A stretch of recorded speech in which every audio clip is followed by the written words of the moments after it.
If you read the New Testament, you'll notice that the most common title people use to describe Jesus is the Christ. That is, the Messiah. But surprisingly, Jesus almost never used that word to describe himself. Instead, he called himself the Son of Man. The Son of Man. What does that mean?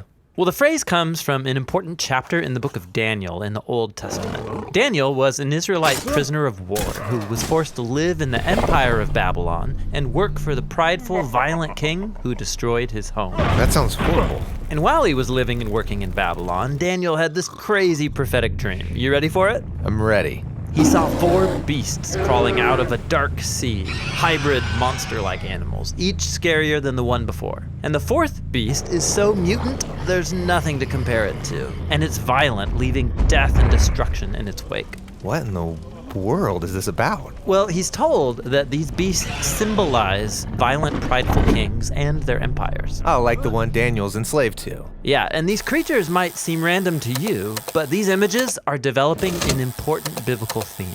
How humans are these remarkable creatures, capable of doing great good and horrible evil. How we can behave like animals. Right. Look at the first pages of the Bible. God creates the beasts of the field and humans together, all from the dust. But then the humans are set apart and given a royal task of being God's image. So humans are like the animals, but called to become much more. Yeah, they're to be God's representatives on earth, ruling on his behalf, like kings and queens. But keep reading, and the humans are deceived by a beast who says that they could be more than just God's partners. Yeah, that they could rule the world on their own terms, which sounds good to them. But God knows this will be a disaster. And so he expels the humans to the realm of the beasts. The partnership is lost. But God makes a promise that one day a human will be born who won't give in to the beast. Rather, he'll overcome and strike the beast while being struck by it. Okay, so for the rest of the biblical story, we're waiting for that human.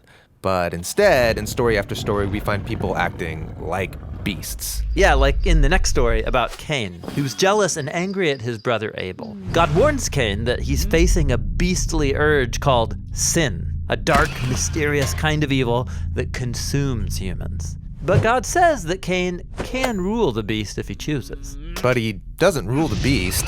He lets this urge devour him, and he becomes a beast.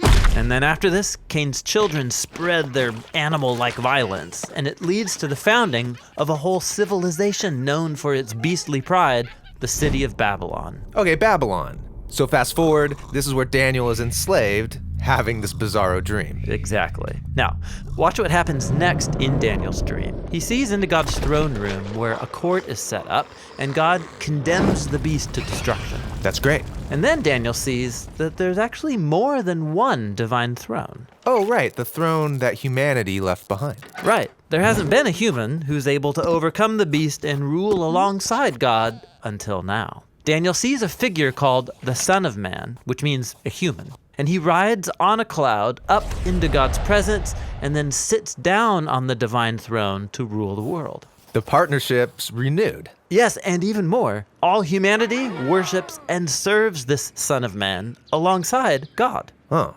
worship? So this is no ordinary human. This is like a God human. Exactly. And so now you can see why Jesus of Nazareth, when he came onto the scene centuries later, chose this title, the Son of Man, for himself.